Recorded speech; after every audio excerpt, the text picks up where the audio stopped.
everyone, welcome to the channel. Today we're going to analyze the sale results from Legend Rare Coin auctions that took place yesterday on July 28th, 2022. Now this is an important date because this was when the government came out and said that we have just experienced 2 quarters of negative GDP growth. Anytime you have bad economic news, anytime gold and silver are down, anytime the stock market is down or weak, this is not good for the overall economy, and it's certainly not good for a coin auction. So let's see what happened with the results last night. Were they weaker than expected? Did the recessionary news have an impact on the prices?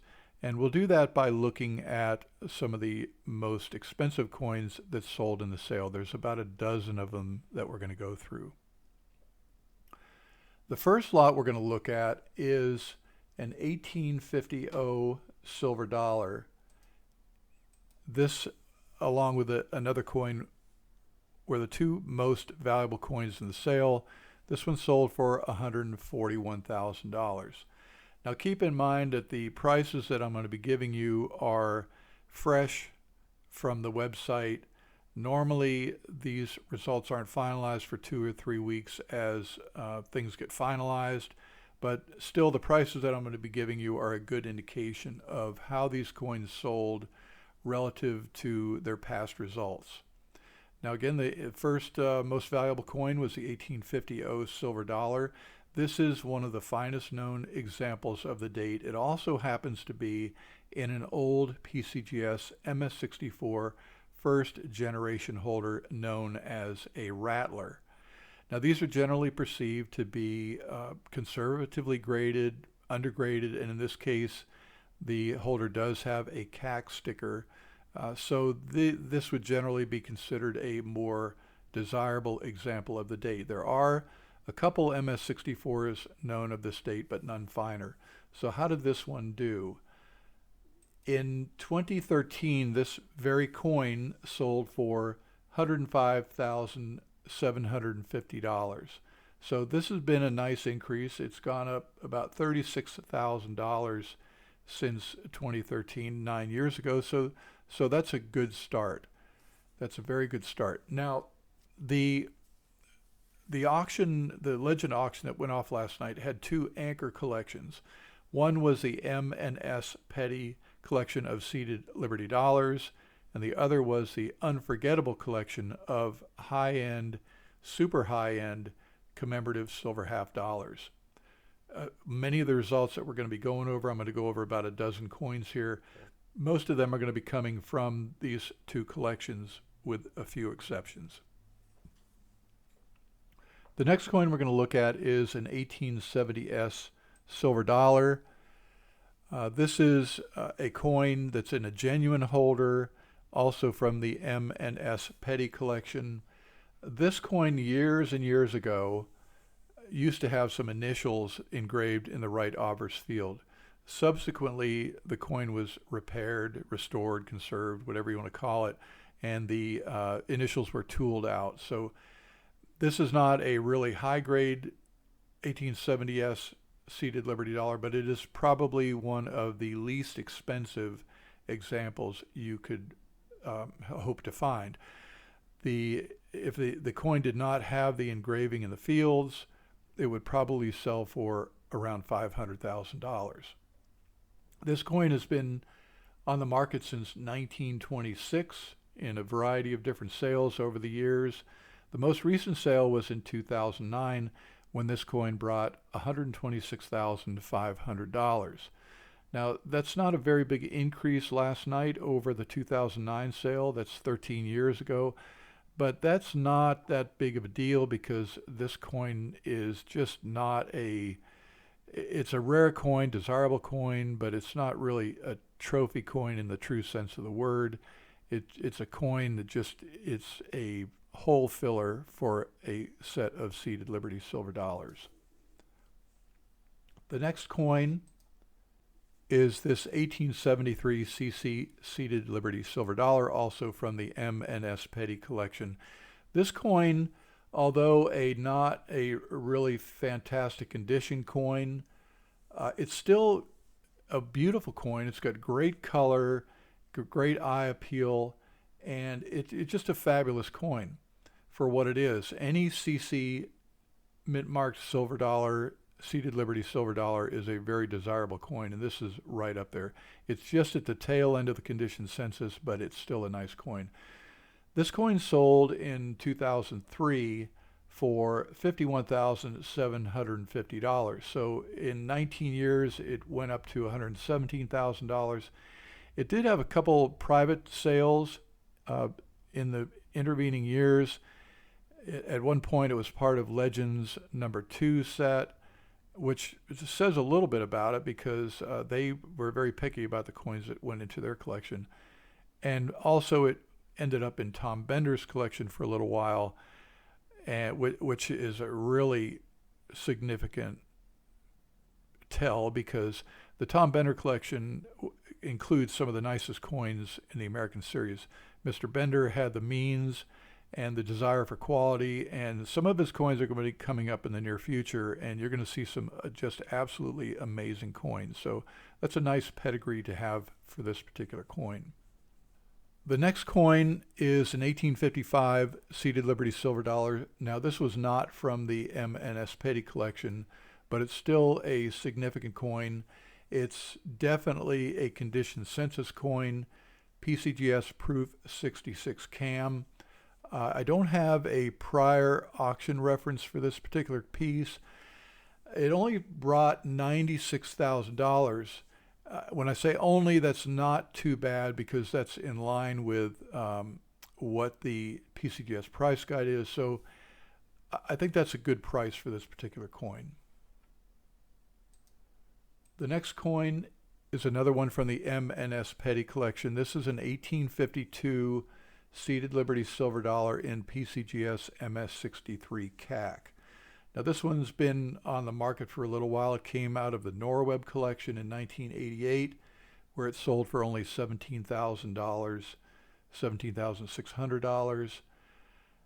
It subsequently sold recently in the 2015 collection, the Sweet Bloomfield collection by Heritage. It sold for $70,500. So this is a nice increase over $21,000 in the last 7 years.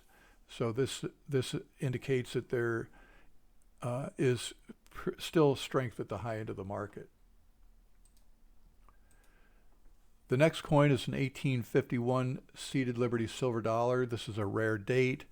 This is from the M&S Petty collection. It's in a PCGS MS63 holder. This one's been off the market for a very long time. The last time it sold was in 2001 when it realized $36,800. So for it to sell for $76,000 today is pretty strong. This is just at the tail end of the condition census, so it's an important coin. The legend description did indicate that this coin sold privately to the consignor by Alpine Numismatics at some unknown date for $75,000. So the M&S Petty collection didn't make a big profit on this coin, but it's still a strong price. Now we go to an 1871 CC seated Liberty silver dollar from the M&S Petty collection. This is also in a PCGS AU58 holder. As I mentioned before, any CC mint marked seated Liberty silver dollar is going to be a great coin to have. In this case, it's also at the low end of the condition census, and I don't really have any prior auction price for this, but at $64,000, it's well below the price guide value of $75,000. And Legend noted that there was a PCGS AU58, a different coin currently being offered for $100,000. So that's not a particularly strong price, but it's not too weak either. I mean, it should be right where it is. The next coin is an 1843 seated Liberty silver dollar, also from the M&S Petty collection. This coin is an MS64 plus. It's at the low end of the condition census, but the fact that it has a plus sign is a good indicator. This coin has been kind of floating around for a while. It first appeared in a Heritage 2004 auction where it didn't sell, tried again in 2005 where it didn't sell, but it also came out of the Eugene Gardner collection, a very famous collection of nice high-end coins. It sold in 2014 for $51,000. So yesterday it sold for a $10,000 profit, which is a good price. So far we're not seeing any weakness at the high end. We don't see any really runaway prices yet, but I think prices in general did very well. The next lot is an 1872S Seated Liberty dollar. This is also from the M&S Petty collection. I don't have any prior auction prices realized for this. MS63 is also within the condition census, and the current CAC price guide lists it at $42,000. So at $58,000, that's a pretty strong price. Now we come to the first of the commemoratives that came from the Unforgettable collection. This is a Cincinnati half dollar in MS67 plus CAC. Now this price is absolutely incredible, because here's why. In 2018, this same very coin sold in the same holder, same cert number, for $15,000. So today, 4 years later, it's selling for $55,000. That is an absolutely insane price. So just looking at that, if you looked at that alone, you'd say the recession isn't affecting anything. The next coin, we go to another commemorative coin from the Unforgettable collection. This is an Elgin in MS68 plus. This is absolutely an incredible coin. They tried to sell this in a Stack's Bauer sale in 2019. It didn't sell. It was also at that time in an MS68 CAC holder. Now it has the plus on it, and it sold for $55,000. Same price as the Cincinnati, and that is an absolutely runaway price. So that's a very good result. Look at another commemorative from the Unforgettable collection. This is a Grant with Star. This is a perennially favorite coin. This is a rare variety with a star. Now this particular coin has been on the market off and on for a number of years. I've got 2, 4, 6, 8, 10. I've got 11 auction citations for this coin. And it started out in 2004 selling for $37,950. In 2012, it reached a high of $48,875. But it's gone down to as low as $33,000 just a few years ago in 2019. So today it brought $55,812, which indicates that there's a renewed interest in high-end commemoratives, and it is a true better reflection of what this Grant with Star is worth. So hopefully it has found a forever home, and it'll be off the market for a while. The next coin is, we go back to the seated dollars. This is from the M&S Petty collection. This is an 1859S Seated Liberty silver dollar in PCGS MS63 CAC. This coin has also a pedigree that goes all the way back to 2003. This time it sold for $52,875, which is a good, strong price for this, considering that the CAC price guide lists it at $30,000. So this is a pretty great coin, and the price is very strong for what it is.